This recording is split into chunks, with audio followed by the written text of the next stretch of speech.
Hello students, welcome to crack dream. Students, इस YouTube channel पे आपको बहुत सारी classes for all competitive examination मिलना शुरू हो गई है और आपके लिए हम बहुत सारी नोटिफिकेशंस के बारे में अपडेट्स भी देते हैं। सो अगर आप इस चैनल पे नए हैं, सब्सक्राइब नहीं किया है तो जरूर सब्सक्राइब कर लें। आइए एक नोटिफिकेशन के बारे में बात करते हैं। RBI reserve bank of India के अंदर कुछ बेहतरीन वैकेंसी निकली है। आरबीआई का ये एसओ का नोटिफिकेशन है, जो कुछ स्पेशलिस्ट ऑफिसर हैं उनके लिए वैकेंसी निकली है रिजर्व बैंक ऑफ इंडिया में। कुछ पोस्ट ग्रेड ए लेवल पे है, कुछ पोस्ट ग्रेड बी लेवल पे है। तो सबसे पहले यहाँ पे कौन कौन सी पोस्ट निकली है। First one is legal officer, grade B level post है legal officer. Then manager level की है, टेक्निकल मैनेजर है, और इसमें एक निकली है सिविल के लिए और नेक्स्ट निकली है इलेक्ट्रिकल के लिए। ये भी grade level, grade B level है। इसके अलावा कुछ ग्रेड ए में भी निकली है, जिसको हम असिस्टेंट मैनेजर यहाँ पे बोलते हैं। एक तो राजभाषा में निकला है यहाँ पे, और दूसरा प्रोटोकॉल एंड सिक्योरिटी में निकला है फॉर ग्रेड ए। तो बच्चों, आरबीआई के अंदर ग्रेड ए और ग्रेड बी टेक्निकल एसओ की ये पोस्ट निकली है, लीगल, सिविल, इलेक्ट्रिकल, राजभाषा एंड प्रोटोकॉल एंड सिक्योरिटी के लिए।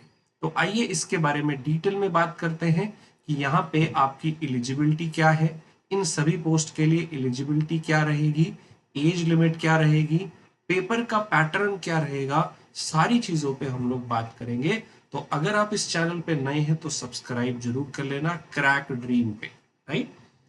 और हो सके तो अपने दोस्तों, मित्रों, फ्रेंड्स, सहेलियों के साथ शेयर जरूर करिएगा इस वीडियो को, ताकि उनको भी इसके बारे में पता चले। तो स्टूडेंट्स, यहाँ पे वैकेंसी कितने निकली है। सबसे पहले लीगल पोस्ट में जो निकली है 5 वैकेंसी निकली है। फिर सिविल में जो मैनेजर है 6 वैकेंसी यहाँ पे निकली है, जिसके अंदर एक जो है वो बैकलॉग वैकेंसी भी है। बैकलॉग का मतलब जो पिछली बार रिक्रूटमेंट रह गई थी, खाली सीट रह गई थी, वो वाली।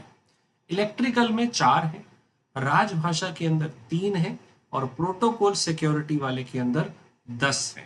टोटल 28 वैकेंसी यहाँ पे निकली, राइट।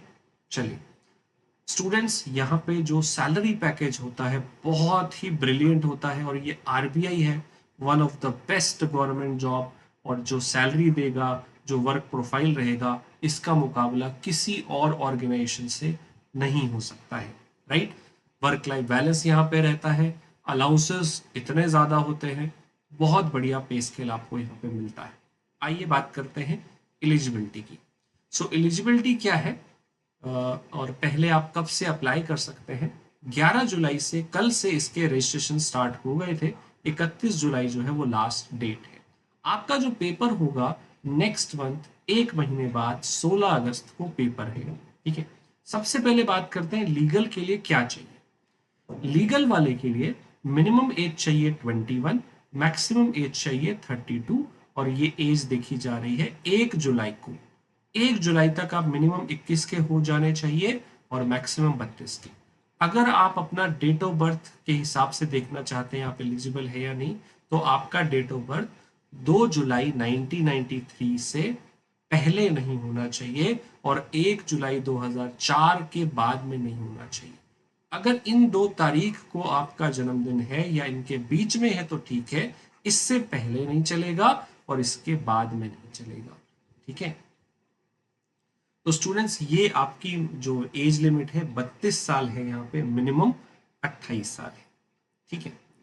आपकी जो जॉब की रिक्वायरमेंट है वो सारे के सारे जो लीगल इश्यूज हैं उसको आपने सॉल्व कराना है, जो भी प्लीडिंग के ड्राफ्ट बनाने हैं, ये सारी चीज़ें यहाँ पे रहती हैं।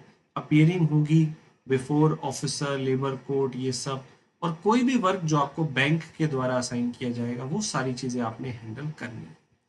क्वालिफिकेशन की बात करें, एज लिमिट तो हमने देख लिया कि 21 से 32 साल है। क्वालिफिकेशन क्या होनी चाहिए। आपका कोई भी लॉ में बैचलर डिग्री है तो आप अप्लाई कर सकते हैं, और आप बार काउंसिल के साथ रजिस्टर भी होने चाहिए, और 50% मार्क्स आपके आपके एग्रीगेट ओवरऑल होने चाहिए। तो अगर आपके एग्रीगेट 50% नंबर हैं तो आप अप्लाई कर सकते हैं, जबकि SC ST PWD के लिए 45% चल जाएगा, ठीक है। एक्सपीरियंस क्या है? एक तो आपका बार काउंसिल के साथ एज एन एडवोकेट एनरोल्ड आप होने चाहिए, साथ के साथ आपका 2 ईयर का एक्सपीरियंस होना चाहिए, या तो एडवोकेट के तौर पे या फिर लॉ ऑफिसर के तौर पे। किसके अंदर होना चाहिए? किसी लीगल डिपार्टमेंट में, किसी लार्ज बैंक में, फाइनेंशियल इंस्टीट्यूशन में, स्टैट्यूटरी कॉरपोरेशन में, कंपनी में, स्टेट में, central government post enrolment with the bar council के साथ, ठीक है। या फिर आप एक फुल टाइम टीचर रहे हैं किसी लॉ कॉलेज यूनिवर्सिटी में जहां पे आप लॉ पढ़ा रहे हैं, तो लॉ टीचर भी यहाँ पे अप्लाई कर सकते हैं। आपका 2 ईयर का एक्सपीरियंस होना चाहिए बट, ठीक है। ओके, चलिए, तो अगला क्या है, यहाँ पे कुछ और चीजें भी लिखी है, इसको आप पढ़ सकते हैं। नेक्स्ट अगर हम बात करें इसके पेपर की, तो इसमें एक आपका ऑब्जेक्टिव पेपर आएगा 30 नंबर का, डिस्क्रिप्टिव आएगा 120 नंबर का। पहला पेपर आपका 150 नंबर का रहेगा, 3 घंटे, ठीक है। उसके बाद जो दूसरा पेपर है वो डिस्क्रिप्टिव इंग्लिश रहेगा, जिसमें आपको एसे या लेटर वगैरह लिखने पड़ सकते हैं, ये भी 3 घंटे का रहेगा। और फिर आपका इंटरव्यू होगा, 3 राउंड में आपका इंटरव्यू होगा। नेक्स्ट बात करते हैं हमारी जो पोस्ट है सिविल वाली। मिनिमम एज यहाँ पे 21 है, मैक्सिमम 35 साल है। आपकी डेट ऑफ बर्थ 2 जुलाई 1990 से लेके 1 जुलाई 2004 तक होनी चाहिए, इनके बीच में आप अप्लाई कर सकते हैं।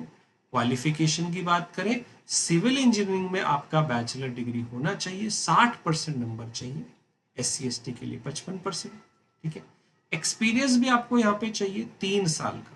रिलेवेंट फील्ड में आपका जो है किसी पब्लिक या प्राइवेट ऑर्गेनाइजेशन में, हॉस्पिटल, बैंक, फाइनेंशियल इंस्टीट्यूशन, इस तरह की बिल्डिंग कंस्ट्रक्शन, कहीं पे भी आपका 3 साल का एक्सपीरियंस अगर है तो आप अप्लाई कर सकते हैं।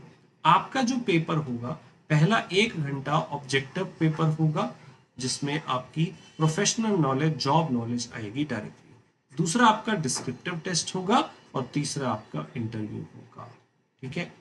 नेक्स्ट इलेक्ट्रिकल में बस आपको इलेक्ट्रिकल इंजीनियरिंग से डिग्री आपके पास होनी चाहिए, इलेक्ट्रिकल या फिर इलेक्ट्रॉनिक्स से रिलेटेड 60% चाहिए।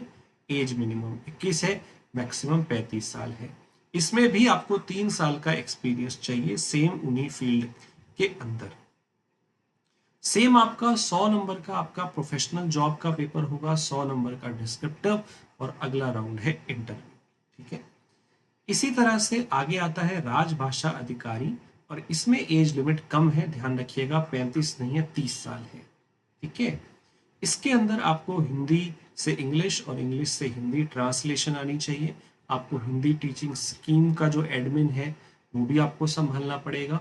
इसमें जो क्वालिफिकेशन चाहिए, आपकी मास्टर क्लास 2nd क्लास चाहिए हिंदी या हिंदी ट्रांसलेशन में, with English as a subject at bachelor degree, या उल्टा आपका मास्टर क्लास इंग्लिश में हो with Hindi as a subject as at a bachelor degree, ठीक है। तो संस्कृत में भी हो तो भी आप कर सकते हैं, इस तरह के भी ऑप्शन दिए गए हैं, आप उन्हें देख सकते हैं। आपका यहाँ पे जो पेपर आएगा उसमें आपका प्रोफेशनल पार्ट आएगा, साथ में GA आएगा, इंग्लिश आएगा, रीजनिंग भी आएगा, क्योंकि इंग्लिश की नॉलेज भी चेक होती है, तो इंग्लिश आएगा, और इसमें रीजनिंग भी आ रहा है, GA भी आ रहा है, प्रोफेशनल नॉलेज भी आएगा जो ऑफिशियल लैंग्वेज से रिलेटेड होगी। दूसरा पेपर है डिस्क्रिप्टिव का, तीसरा पेपर है इंटरव्यू का, ठीक है। तो ये 3 इसमें राउंड रहते हैं। लास्ट पोस्ट है protocol and security grade A के अंदर। यहाँ पे बेटा हाईएस्ट जो लिमिट है वो 40 साल है और मिनिमम है 25 साल। इससे आप अप्लाई कर सकते हैं। यहाँ पे आपकी जो डेट ऑफ बर्थ है 2 जुलाई 1985 से 1 जुलाई 2000 के बीच में होनी चाहिए, ठीक है। इसमें आप इंटरनल सिक्योरिटी, CCTV जो सर्वेलेंस है, प्रोटोकॉल एक्टिविटी है, मेंटेनेंस एक्टिविटी है, फायर मैनेजमेंट है, एडमिन वर्क है, ये सभी तरह के सिक्योरिटी से रिलेटेड, बैंक के ऑफिस से रिलेटेड आप काम करेंगे। और यहाँ पे आपको मिनिमम 10 साल का एक्सपीरियंस होना चाहिए of commissioned service in regular army, navy, air force, having a valid ex serviceman identity. तो अगर आप एक्स सर्विसमैन से हैं और आपको 10 साल का वहां पे एक्सपीरियंस है तो आप कर सकते हैं। PWD के लिए 5 साल का भी चलेगा, ठीक है, तो ये इस तरह की कुछ पोस्ट हैं जो निकली हुई हैं। अगर आप इसमें से एलिजिबल हैं तो मोस्टली ये सारी एक्सपीरियंस वालों के लिए है। इसमें भी रीजनिंग, इंग्लिश, जीए और प्रोफेशनल पार्ट होगा और डायरेक्ट इंटरव्यू होगा इसके बाद। एक ही पेपर है इसके अंदर, ठीक है। तो ये सारे बेटा पेपर हैं जो आपको, अगर आप लगता है कि आप इसमें एलिजिबल हो विद एक्सपीरियंस, तो आप जरूर भरिए, बिकॉज आरबीआई सबसे बेहतरीन जॉब में से आता है। तो सॉरी, SC/ST PWD के लिए जो फीस है वो 100 रुपये प्लस जीएसटी है। जनरल, ओबीसी और ईडब्ल्यूएस के लिए 600 रुपये प्लस जीएसटी। और अगर आप आरबीआई के स्टाफ हैं तो कोई फीस नहीं लगेगी। सैलरी ग्रेड ए के लिए जो बेसिक पे है वो 62,000 रुपये है।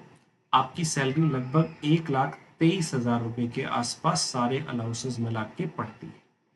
ग्रेड बी के लिए आपका स्टार्टिंग पैकेज होगा बेसिक का 79 और आपकी लगभग सैलरी सारे अलाउंस मिला के 1.5 लाख रुपए के आसपास पड़ती है। तो स्टूडेंट्स, इतना बेहतरीन पैकेज है। अगर आपने कहीं पे भी ये एक्सपीरियंस गेन कर रखे हैं तो आरबीआई में जाने का मौका है आपके पास, ठीक है। जाइए, तैयारी करिए, 1 महीने बाद पेपर है, अप्लाई कर दीजिए। 31 जुलाई जो है इसकी आखिरी डेट है। rbi.org.in के करियर रिक्रूटमेंट अपॉर्चुनिटी वाले पेज पे जाएंगे तो आपको ये मिल जाएगा।